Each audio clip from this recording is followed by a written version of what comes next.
It all started with a plastic slide, a cheerful, sun-faded Fisher-Price monument to everything my neighborhood stood against. You have to understand, I live in a place called Maple Creek Estates. It sounds pleasant, doesn't it? Like somewhere you'd find a golden retriever catching a frisbee in slow motion on a brochure. The reality is less brochure and more psychological thriller directed by someone with a fetish for beige. Our homeowners association, the ever-vigilant Knights of the Taupe Table, governed our lives with a 3-ring binder thick enough to stop a bullet. Lawn height had to be maintained between 2.5 and 2.75 inches. Any deviation was met with a passive-aggressive notice slipped into your mailbox. Mailboxes themselves had to be the approved model, a black, soulless obelisk that cost 3 times as much as a normal one. Holiday decorations? You could put them up on the first Friday after Thanksgiving, and they had to be down by January 2nd. No exceptions. I'm pretty sure our HOA president, Bob, drove around on January 3rd with a pair of shears, personally snipping the extension cords of rogue inflatable snowmen. I'm Mark. I'm a graphic designer, which means I work from home and spend an unhealthy amount of time staring out my front window, critiquing the world's font choices and kerning. My wife, Sarah, is a saint and a kindergarten teacher, which means she possesses a level of patience I can only dream of. And we have 2 kids, Leo, who is 8 and has the boundless energy of a golden retriever puppy, and Mia, who is 6 and possesses the quiet, determined stubbornness of a Supreme Court justice. Our life in Maple Creek was one of quiet, low-grade compliance. We mowed the lawn, we bought the mailbox, we even stuck to the approved palette for our seasonal decorative gourds, burnt sienna, muted ochre, and despair. I wasn't a rebel. I just wanted to grill some burgers and let my kids exist in a world that contained colors other than grage. This fragile peace was shattered on a beautiful Saturday afternoon. The sun was out, the sky was a crisp, cloudless blue, and the kids were in the front yard. They were happy. Genuinely, uncomplicatedly happy. The source of this joy was what the HOA covenant would probably classify as a multi-pronged aesthetic assault. There was the aforementioned plastic slide, a vibrant yellow that had faded to a respectable pastel. There was a little tyke's cozy coop, its red plastic body scarred with the honorable wounds of 1,000 driveway rallies. And the centerpiece of the crime scene, a small blue inflatable kiddie pool, filled with about 4 inches of water. It was an idyllic scene of suburban fatherhood. I was sitting on the porch steps, sipping a lukewarm coffee, watching Mia give her stuffed bunny a ride down the slide, while Leo attempted to set a new land speed record in the foot-powered car. Then, I saw her.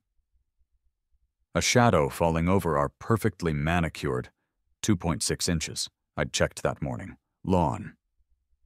Karen. She wasn't just a Karen. She was the Karen, the final boss. She was the secretary of the HOA, which was like being the lead singer of a Kiss tribute band. All the self-importance with none of the actual power, yet she wielded it like a scepter. Her lawn was a chemically dependent carpet of emerald perfection. Her silver minivan was so clean you could see your own disappointment reflected in its hubcaps. She approached not with the casual gait of a neighbor, but with the purposeful stride of a health inspector entering a questionable diner. In her hand, she clutched her weapon of choice, a clipboard.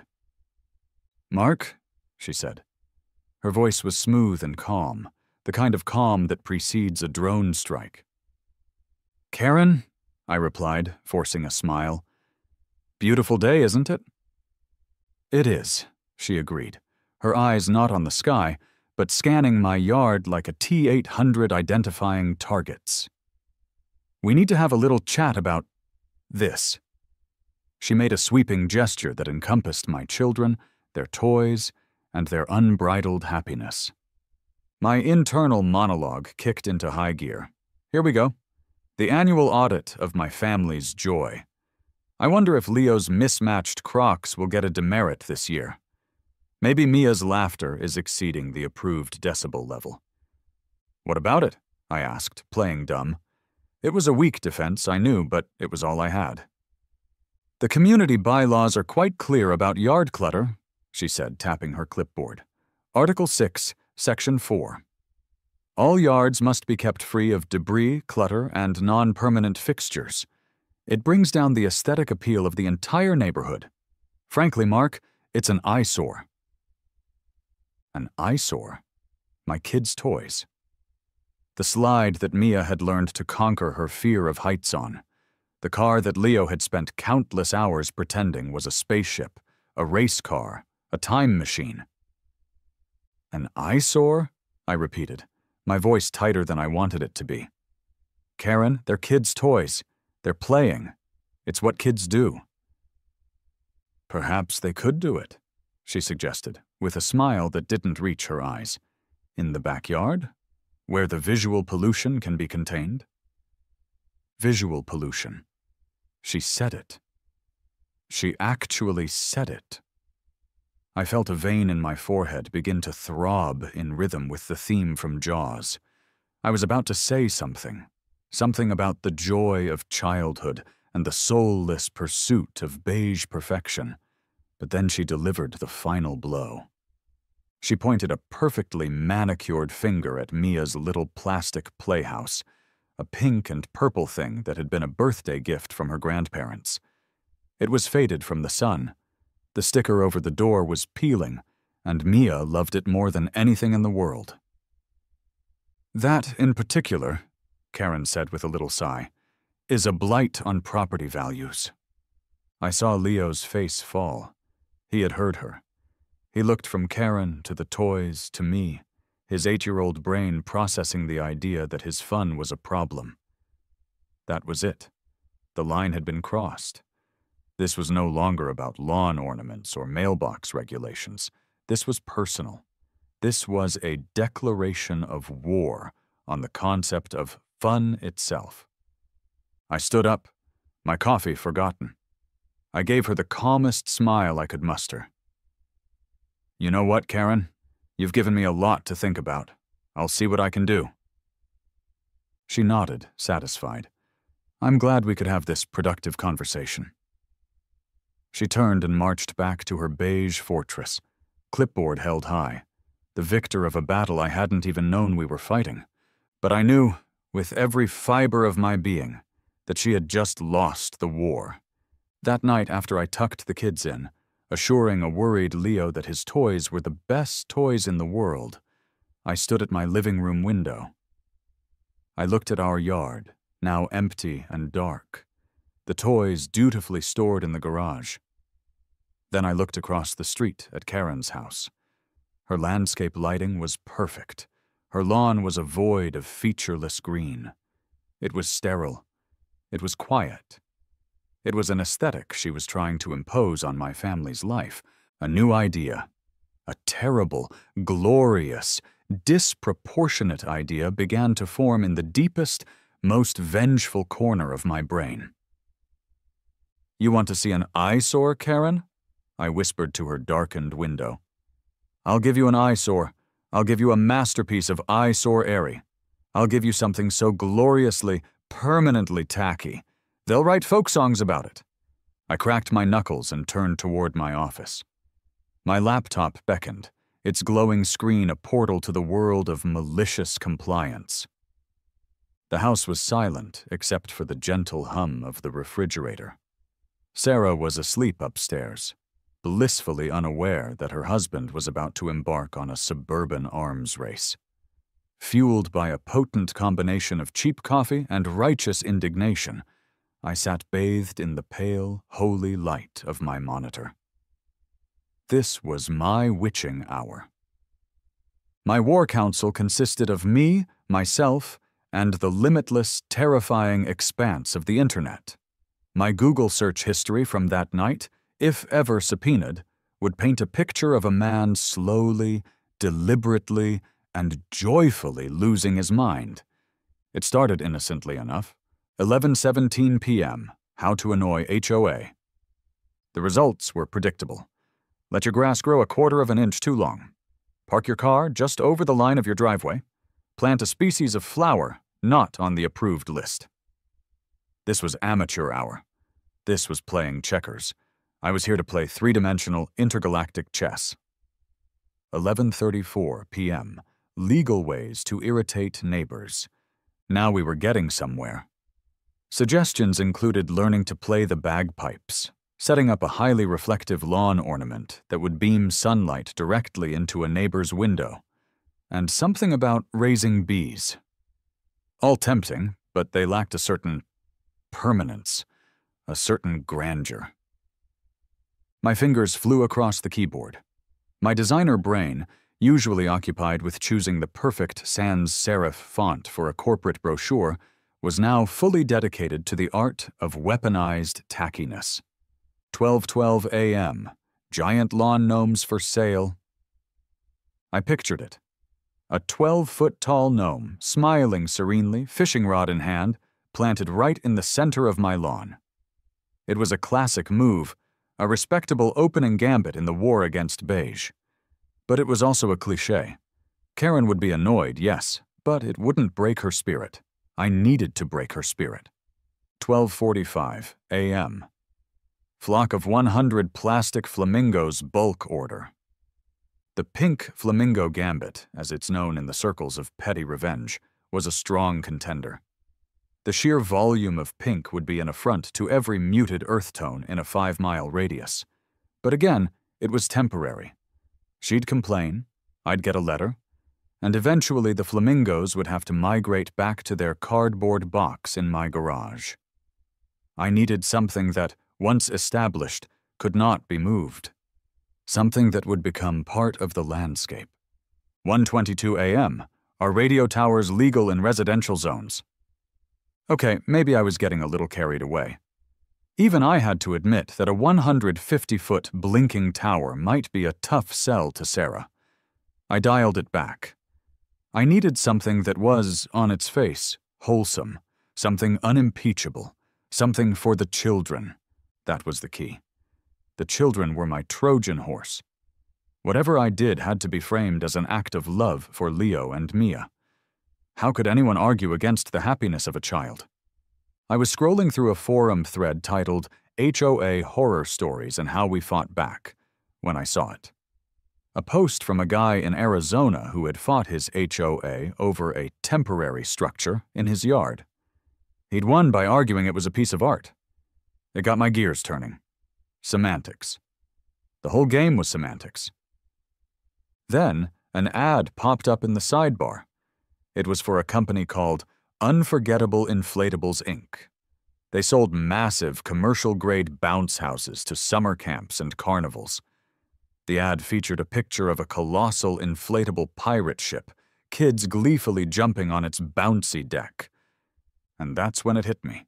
It wasn't a single lightning bolt of inspiration. It was a full-blown biblical thunderstorm in my brain. The clouds parted, a heavenly choir sang, and the idea descended upon me. Perfect and fully formed. A bounce house, but not just any bounce house. Not one of those sad, wheezing things you rent for a birthday party and have to deflate by sundown. No, a permanent one. A bounce house castle. I could see it in my mind's eye, a glorious vision shimmering in the caffeine-induced haze of my office. It would have towering turrets of the most garish royal blue and sunshine yellow. A massive slide, shaped like a dragon's tongue, in a shade of fire engine red that would make retinas bleed. It wouldn't be a temporary fixture. Oh no. It would have a foundation. A concrete base, poured deep into the sacred HOA-approved soil of my front lawn. It would be a custom-built children's play installation. The phrase was so beautiful it almost made me weep. It was the perfect weapon. It was joyful. It was for my kids. And most importantly, it would be a constant, unassailable 24/7 monument to Karen's defeat. Every time she looked out her window, she wouldn't see a tacky eyesore. She would see the laughter of children, a sight so wholesome and pure that to object to it would be to object to goodness itself. She would be trapped in a checkmate of my making. With a trembling hand, I navigated to the Maple Creek Estates website and downloaded the one document I'd never bothered to read, the Holy Covenant. I scrolled through pages of dense, soul-crushing legalese, my designer's eye twitching at the atrocious use of Times New Roman, and then I found them, the loopholes. Article 4, Section 2, Restrictions on temporary sheds and unattached structures. My castle would be attached to a 10-ton slab of concrete. Check. Article 7, Section 5, Rules on landscaping and lawn ornamentation. This wasn't an ornament, it was a recreational structure. A playground, entirely different category. Check. Article 9, Section 1. Vague language about maintaining community aesthetic standards. This was subjective, and I was prepared to argue that the sound of children's laughter was the most beautiful aesthetic of all. Checkmate. It was 3 a.m. My desk was a graveyard of coffee mugs. My browser had 50 tabs open, ranging from concrete contractors in my area to commercial playground manufacturers to a deep dive on the structural integrity of weatherproof vinyl. A manic, giddy grin was plastered across my face. I had found my calling. I clicked back to the Unforgettable Inflatables, Inc. website. I found their contact form.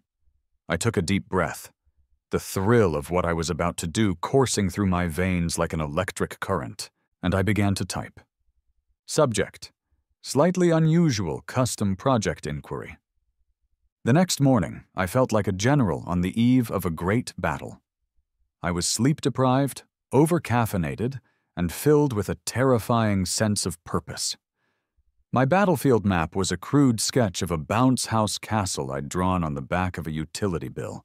My first task: win over my most important ally, my wife. I found Sarah in the kitchen, packing lunches for the kids. The morning sunlight streamed in, illuminating a peaceful domestic scene that I was about to shatter with my glorious, unhinged plans. I slid the napkin sketch across the counter like a secret agent passing sensitive documents. She picked it up, a confused frown on her face. "What's this? Did Leo draw a lumpy castle?" "That," I announced, puffing out my chest, "is our future. That is our statement. That is a permanent, custom-designed, concrete-anchored bounce house castle for the front yard." She stared at the napkin. Then she stared at me. Her expression cycled through several stages of emotion in about 5 seconds. Confusion, disbelief, dawning horror, and then a dangerous, quiet calm that was far more frightening than yelling. "Let me get this straight," she said, her voice dangerously even. "You want to pour a concrete slab in the middle of our front lawn and build a permanent bounce house, castle, because Karen called Mia's playhouse visual pollution?" "When you say it like that, it sounds reactive," I countered, launching into my pre-rehearsed speech. "But think of it as a proactive investment in our children's happiness. It's not just a bounce house, it's a fortress of fun, a bulwark against beige tyranny. It's a testament to the enduring power of childhood joy." "Mark, they are going to sue us into the Stone Age," she said, rubbing her temples. "The HOA will have an aneurysm. Our neighbors will hate us. We will be that house, the crazy one." "We're already that house," I insisted. "We're the house with the audacity to let our kids play outside. This is just leaning into the brand. And think of the kids' faces, Sarah. Can you imagine?" And more importantly, I leaned in conspiratorially. Think of Karen's face. Every single morning when she opens her blinds to see her prize-winning roses, she will instead be greeted by a 15-foot-tall, bright yellow turret. I saw a flicker of something in her eyes. a tiny spark of the same anarchic glee that was currently powering my entire existence. I knew I had her. I went in for the kill. "And you know," I said, adopting a serious, concerned tone, "it's really a safety issue. Those cheap inflatable ones you rent, they can fly away in a strong wind. Imagine the liability. This would be professionally installed, anchored to the very bedrock of the earth. It's the responsible choice when you think about it." She stared at me for a long time. A slow smile spread across her face. It was the smile of a woman who knew her husband was a complete idiot, but was willing to go along for the ride anyway. "Fine," she sighed, defeated by my impeccable, twisted logic. "Fine, but you are handling every single phone call, every angry email, every clipboard-wielding neighbor, and every single lawsuit. This is your circus, Mark, and those are your monkeys. I had my queen's blessing. Now I needed to find my master builder." I spent the next 2 days on the phone, a journey into the heart of the American contracting industry. It did not go well. The first guy I called, from a company called Prestige Patios and Foundations, listened to my entire pitch in complete silence. When I was done, there was a long pause before he said, "A permanent inflatable structure?" "Sir, we pour foundations for patios, driveways, and sheds. I'm not sure our insurance covers." That. I could hear the click before I even had a chance to reply. The second contractor, a gruff-sounding man named Stan, just laughed. It wasn't a chuckle. It was a full-throated, wheezing laugh that sounded like a dying sea lion. "Ha! A bounce house castle? In the front yard? That's a new one. Kid, you got guts, I'll give you that. Good luck with the HOA." Click. I was beginning to lose hope. Was my dream too beautiful, too pure for this world?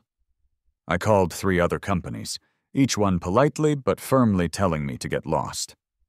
Then, on Tuesday afternoon, my phone rang. It was an unknown number. "This is Gus," a voice like gravel in a blender announced. "Got your email from that inflatable place. You the bouncy castle fella?" "I am?" I said, my heart leaping. "Are you interested in the project?" "Let's just say I'm intrigued," Gus rumbled. "Been doing concrete and custom builds for 40 years. Poured foundations for shopping malls, built backyard tiki bars, you name it. Never been asked to anchor a giant balloon before." "Tell me something, kid. You sticking it to your HOA?" The question was so direct, so beautiful. He understood. "The thought may have crossed my mind," I admitted. Gus let out a low, rumbling chuckle that sounded like a rock slide. "I like your style. I once installed a 20-foot-tall metal rooster sculpture for a guy in a feud over his mailbox color. HOA tried to fight him, but the city classified it as modern art. It was beautiful. Send me the specs. My weird project surcharge is 15%. "You're hired," I said without hesitation. Gus was my man. He was a semi-retired, grizzled artist whose medium was concrete and whose muse was sticking it to petty tyrants. We spent the next week in a flurry of hilarious phone calls and emails. I, the graphic designer, sent him meticulously crafted 2-scale mock-ups of my vision. We settled on a glorious design.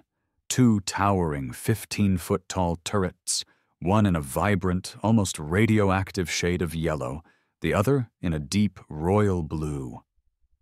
A massive slide on the side, designed to look like a dragon's tongue, colored a shade of red so intense it could stop traffic. We added crenellations along the top for that authentic medieval feel. And, the pièce de résistance, we used my architectural plans of the neighborhood to position the entire structure for maximum line-of-sight obstruction from Karen's living room window. It was a masterpiece of tactical suburban warfare. Gus, ever the professional, brought his own twisted genius to the project. "Gonna need a commercial-grade blower for a unit this size," he'd grunted over the phone. "The kind they use to inflate sports domes. It's, not exactly quiet. That gonna be a problem?" "Not at all, Gus," I'd replied with a grin. "In fact, I consider it a feature." The contracts were signed. I transferred the deposit from our emergency fund, a transaction Sarah witnessed with a theatrical roll of her eyes. Gus's crew was scheduled to break ground the following Monday. That weekend, I told Leo and Mia that a huge surprise was coming. Something just for them. Their excitement was palpable, a pure, innocent energy that washed away any lingering doubts I had. This was for them. The fact that it was also a giant, vinyl middle finger to Karen was just a happy coincidence. On Sunday evening, I looked out my window and saw Karen meticulously watering her petunias. She looked up, saw me, and gave me a curt, dismissive nod. I gave her a slow, deliberate wave, a big, friendly smile plastered on my face. She didn't wave back. The game was afoot. Monday morning arrived not with the gentle chirping of birds, but with the guttural roar of a diesel engine. At precisely 7 a.m., as if dispatched by a punctual god of chaos, Gus's army descended upon the serene, sleeping cul-de-sac of Maple Creek Estates. The invasion force consisted of a cement mixer that looked like it had survived several wars, a backhoe with giant, muddy tires that seemed to sneer at our pristine asphalt, and 3 rust-colored pickup trucks that collectively lowered the property value of the entire street just by parking there. I was in my kitchen, sipping my coffee, watching the scene unfold from my window like a king observing his conquering army. The serene morning air, usually filled with the scent of dew and freshly cut grass, was now thick with the smell of exhaust fumes. The gentle silence was shattered by the rhythmic, piercing beep-beep-beep of the backhoe reversing onto my lawn. My lawn.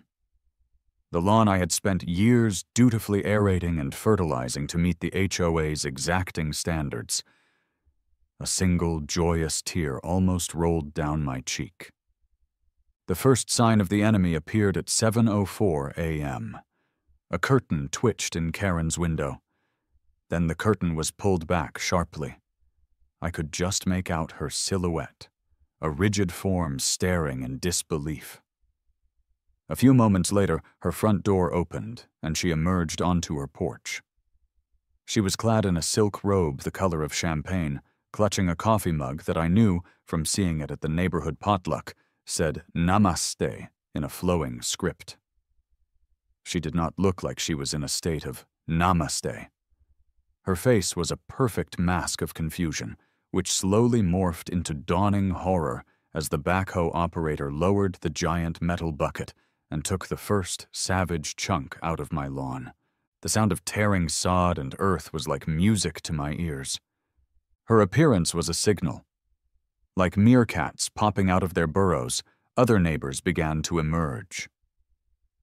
Gary from across the street, a retired firefighter who generally kept to himself, came out to get his paper, saw the scene, and gave me a long, curious look before cracking a smile and giving me a thumbs up.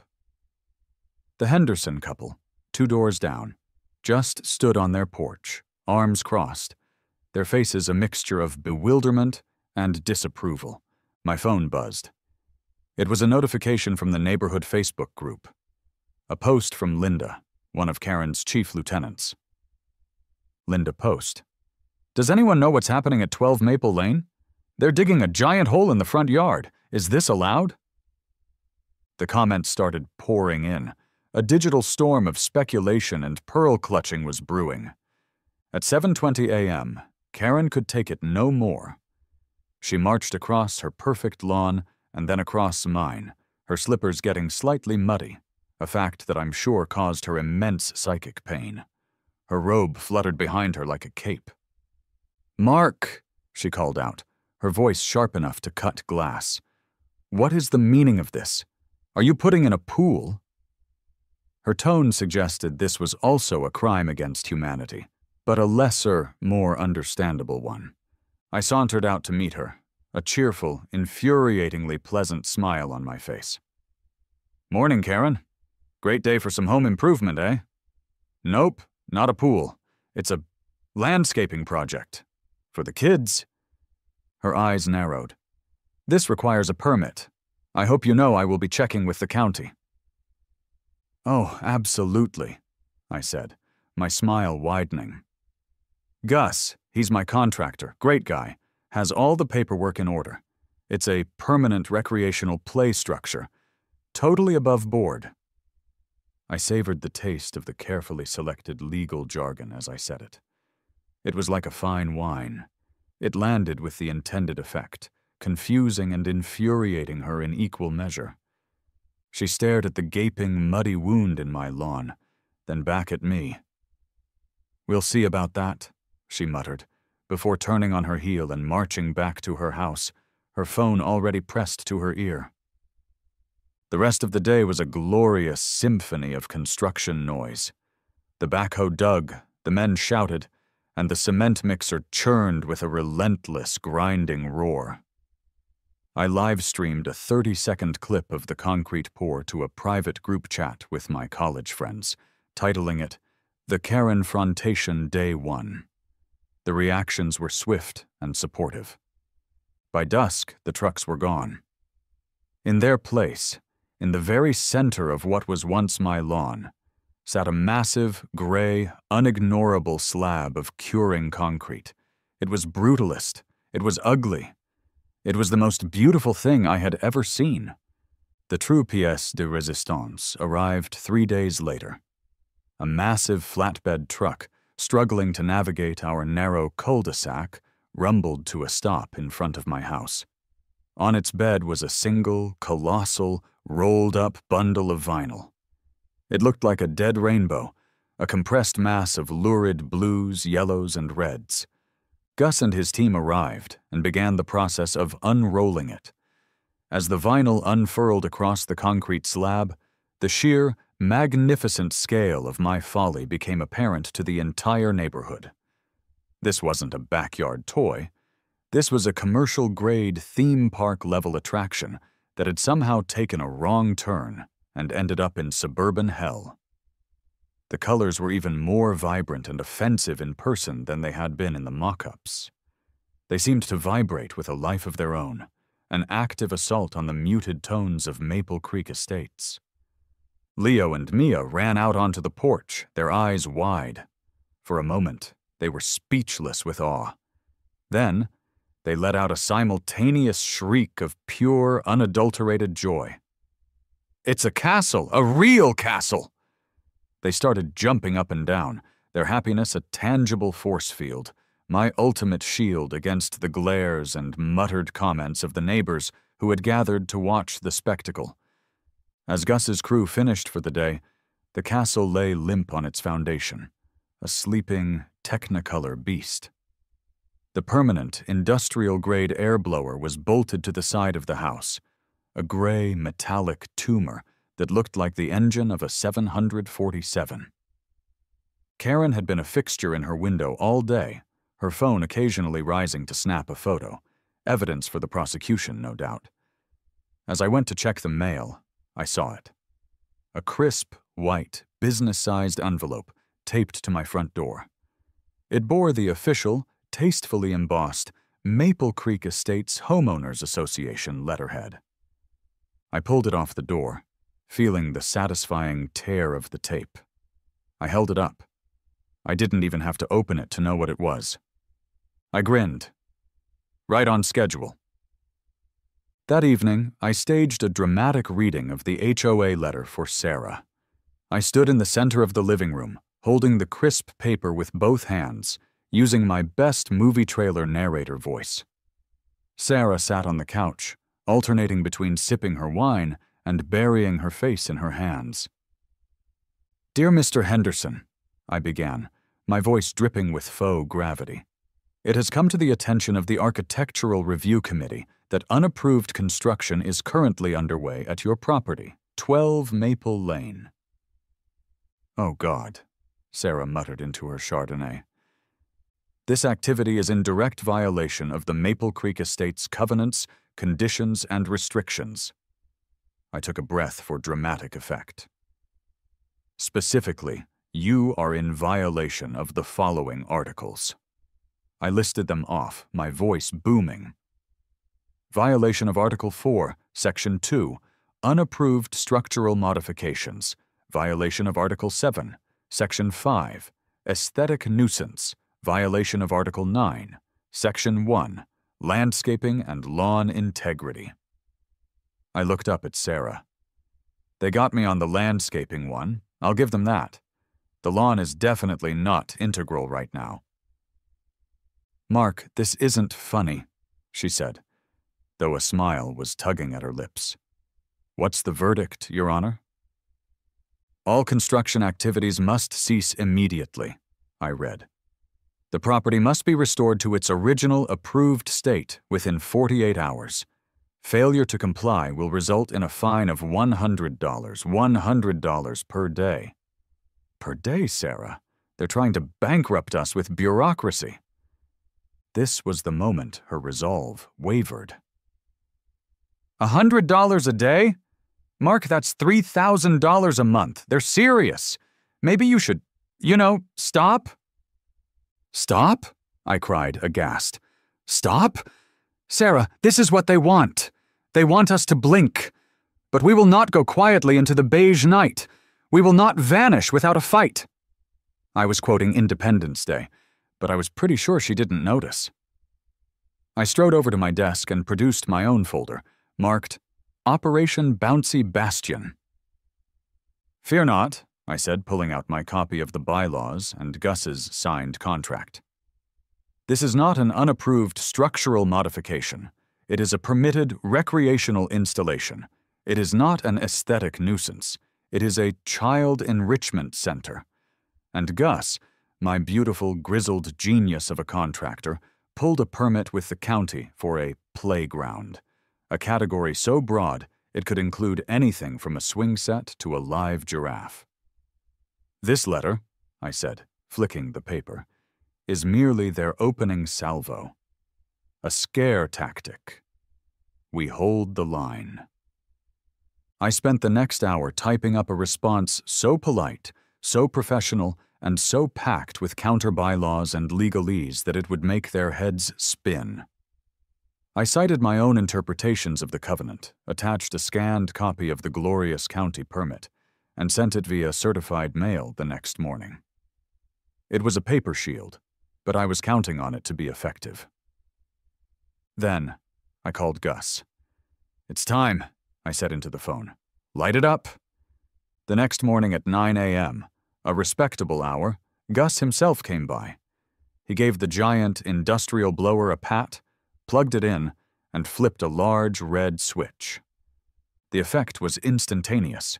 A deep, powerful, and very constant whirr filled the air. It wasn't a deafening roar, but it was a solid, unignorable hum, a new, permanent fixture in the soundscape of the cul-de-sac. And then the magic happened. The castle began to rise. It was a slow, majestic, and utterly ludicrous process. It didn't just inflate. It felt like it was being born. The limp piles of vinyl stirred, then swelled. The royal blue and sunshine yellow turrets grew, reaching for the sky like two garish, inflatable fingers pointed at the heavens. The fire engine red slide unfurled itself with a soft whoosh. Within 20 minutes, it stood in its full 15-foot-tall glory. It was magnificent. It was hideous. It cast a long, triumphant shadow that fell directly across Karen's prize-winning rose bushes, plunging them into a deep, vinyl-induced twilight. The front door burst open, and Leo and Mia ran out. They stopped dead in their tracks, their mouths hanging open. The sight of their pure, unadulterated awe was a balm to my soul. After a moment of stunned silence, they let out a unified shriek of joy and sprinted towards it, bouncing on the entry pad. Their laughter was the only thing that could overpower the hum of the blower. That sound, The sound of my kids' happiness was enough to melt Sarah's remaining resistance. She came and stood beside me on the porch, shaking her head. "It's the ugliest thing I have ever seen in my entire life," she said. But she was smiling.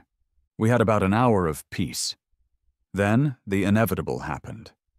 A police car, its lights not flashing, cruised slowly down our street and pulled up to the curb.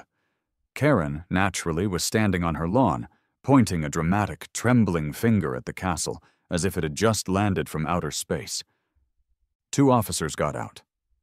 One was older, with a weary face that suggested he'd seen every form of human stupidity and was long past being surprised. This was Officer Davis. The other was younger, with a rookie mustache and a distinct twinkle in his eye that he was trying very hard to suppress. This was Officer Miller. They ambled up my driveway. "Morning, sir," Officer Davis said, his voice flat. "We, received a call about about that." He gestured with his thumb at the bouncy bastion, which loomed behind me like my own personal monstrosity. "Is there a problem, officer?" I asked, channeling my inner innocent suburban dad. "It's just a play structure for my kids." "It's a nuisance!" Karen shrieked from her lawn across the street. "It's an unauthorized commercial amusement, and the noise from that machine is unbearable." Officer Davis sighed the deep, soulful sigh of a man who was 2 years from retirement and just wanted to get through his shift without any paperwork. "Sir, do you have a permit for this structure?" "I certainly do," I said, beaming. I produced the county permit from my back pocket, already folded and ready for inspection. Officer Davis took the permit and read it over. He squinted at it. He read it again. He then pulled out his phone, presumably to check the local noise ordinance. He looked at the castle, then at Karen, then back at me. "Ma'am," he called across the street, his voice carrying a profound weariness. "His permit is valid, and according to the municipal code, the decibel level from that blower is within legal limits for daytime hours. This appears to be a civil matter for your homeowners association." He paused. "It's not a police issue." He handed the permit back to me. Officer Miller, who had been examining the castle with a little too much interest, had to turn away, and I saw his shoulders shaking as he tried to stifle a laugh. As they walked back to their car, Officer Miller caught my eye and gave me a subtle, almost imperceptible nod. It was a nod of pure, unadulterated respect. I felt a surge of triumph so powerful it was almost dizzying. I had faced down the HOA, I had faced down the law, and I had won. The castle stood tall and proud. The fines were officially accumulating, but the letters felt hollow now. The neighborhood was now irrevocably divided. The lines had been drawn in the sand, or rather in the torn-up soil of my front yard. From her window, I saw Karen pacing back and forth, phone pressed to her ear. Her expression was thunderous. She wasn't giving up. She was escalating. And I couldn't wait to see what she'd try next. Victory is a dish best served with hot dogs and juice boxes. Having won the preliminary skirmishes, I decided it was time to win the war for the hearts and minds of the neighborhood. It was time to cement the castle's place not as a nuisance, but as a beloved community landmark. It was time to throw a party. But not just any party. A castle-warming party. My graphic design skills, once used for the noble purpose of creating logos for dental clinics, were now fully deployed in the service of supreme pettiness. I designed an invitation that was a masterpiece of mock medieval formality. At the top was a ridiculously elaborate coat of arms I'd designed, a bouncy castle rampant on a field of beige with 2 crossed clipboards below it. The invitation read, "Hear ye, hear ye.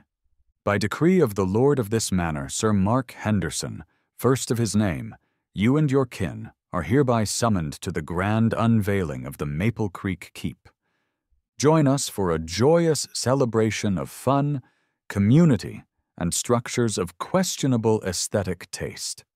Festivities, grilled meats, and a flagrant disregard for oppressive community standards will commence at 2 p.m. this Saturday. Long live the castle! I printed 50 copies, and with Leo and Mia as my enthusiastic heralds, we delivered one to every single mailbox on the block. We made sure to hand-deliver one to Karen, who accepted it with the same enthusiasm one might accept a subpoena. I also made sure copies were delivered to the other 2 HOA board members who lived in the vicinity. Bob, the president, a man whose personality was as gray as his sensible sedan, and Linda, the treasurer, who I was pretty sure counted blades of grass for fun.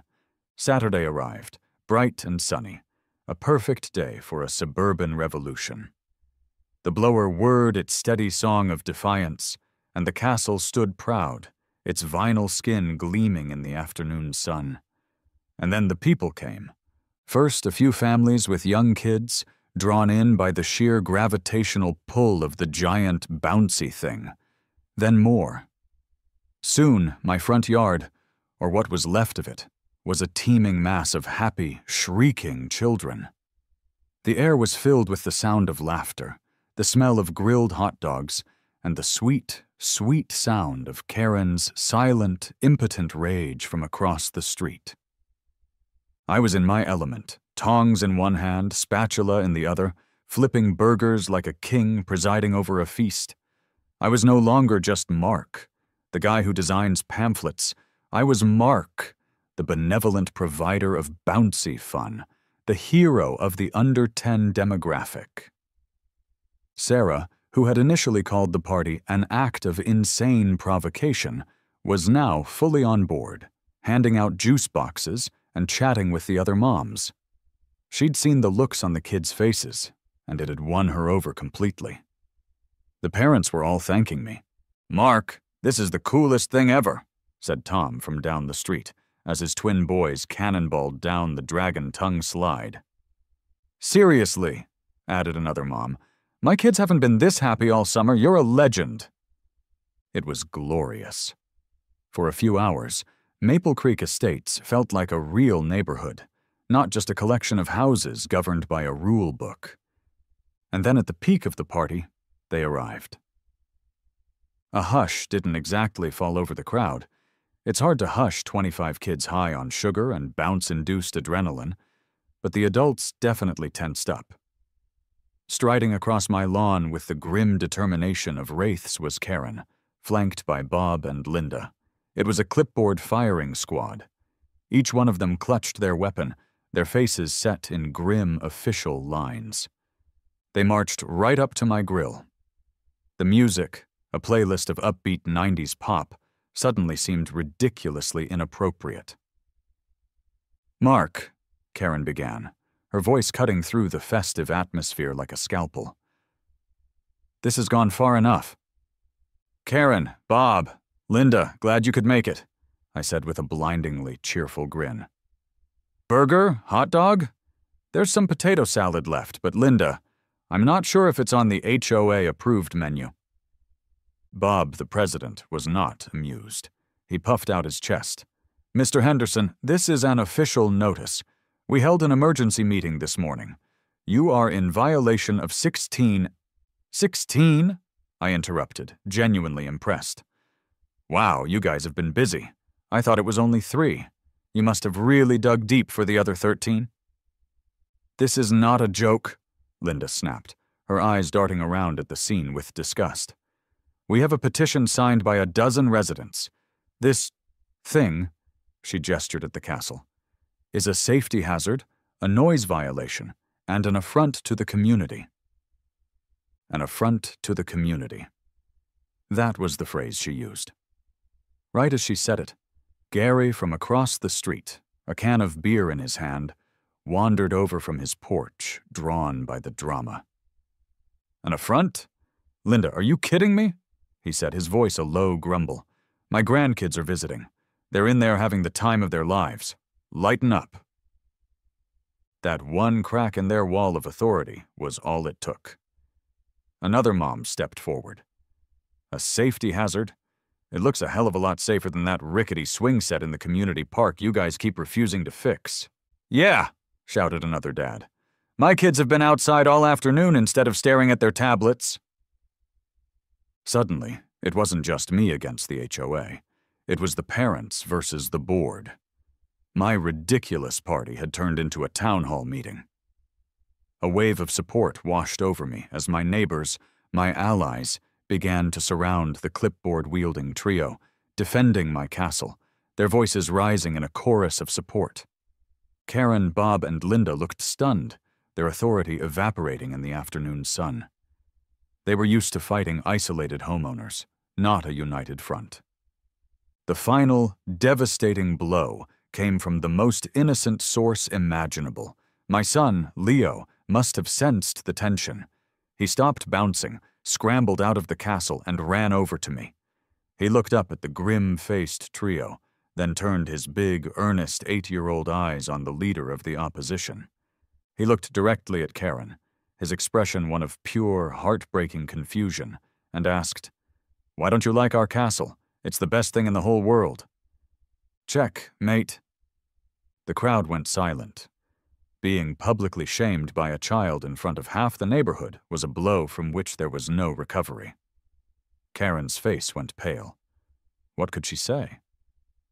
"Well, little boy, your joy is lowering our property values?" She opened her mouth, then closed it. She was beaten. Utterly defeated and hopelessly outnumbered, the HOA firing squad made a tactical retreat. They turned and walked away, muttering threats about lawyers and liens and all manner of official-sounding nonsense. I raised my spatula in the air like a conquering sword. The crowd of parents erupted in cheers. The kids inside the castle, sensing a victory, started a gleeful, rhythmic chant of "Castel, Castel, Castella." I had won. Not just the battle, but the entire, glorious, bouncy war. In the weeks that followed the great castle-warming party, a new kind of peace settled over Maple Creek Estates. It wasn't the old, quiet, beige peace. It was a new, more vibrant peace, punctuated by the steady, reassuring whir of my blower motor. The HOA didn't just give up, of course. Petty tyrants never do. The official letters kept coming, the registered mail becoming a running gag with our postman. The fines they claimed I owed escalated into the thousands, a comical, imaginary number that existed only on their letterhead. Their lawyer must have advised them that taking me to court over a fully permitted, wildly popular play structure that they had allowed to be completed would be a public relations disaster. So they were relegated to sending angry, impotent pieces of paper. A Cold War developed between my house and Karen's. We no longer exchanged waves or nods. She installed thick, light-blocking curtains on the side of her house that faced the castle, plunging her home into a self-imposed darkness. Occasionally, I would catch her glaring at the bouncy turrets from her driveway as she got into her minivan, her face a thundercloud of perpetual disapproval, before she would scurry inside. I considered it a small, daily victory. My house became a local landmark. It was no longer 12 Maple Lane. It was the Bounce House. I'd see cars slow down as they drove by, parents pointing it out to their kids in the back seat. My own kids, needless to say, were local celebrities. Our yard was the undisputed hub of all neighborhood social activity for the under-12 set. Sarah fully embraced her role as the queen of the castle. She admitted it was the ugliest, most ridiculous thing she had ever seen, but she loved the constant stream of laughter it produced, and I often caught her smiling to herself as she watched the kids play. The joy it brought them had completely overridden any aesthetic objections she once had. My life now included a new set of chores. Castle maintenance, which involved me, on a stepladder with a vinyl patch kit, sealing the occasional small leak, or using a leaf blower to blast off bird droppings. But I did it with a strange sense of paternal pride. This was my domain, my monument. One evening, about a month after the party, I was sitting on my porch steps, nursing a cold beer. The sun was setting, painting the sky in brilliant shades of orange and pink. Gus had, as a small concession to neighborly peace, installed a timer on the blower, so at 7 p.m. every evening, the castle would slowly and majestically sigh, deflating into a colorful, sleeping beast on the lawn. I looked at the giant, limp pile of vinyl. I thought about the money, the arguments, the stress, the angry letters, the near-constant low-grade anxiety of the past month. Was it all worth it? Just then, I heard Leo and Mia inside, excitedly chattering at the dinner table, telling Sarah about the new game they'd invented that day called Dragon Slide Escape. Their voices were bright and full of the uncomplicated happiness that only kids can have. I took a sip of my beer and looked over at Karen's house. Her new curtains were drawn tight, not a sliver of light escaping. My castle, even in its deflated state, had beaten her. My kids' joy had beaten her. Yeah, it was worth it. Every single ridiculous, vinyl-clad, HOA infuriating penny. They say a man's home is his castle. Turns out they just never specified it couldn't be bouncy.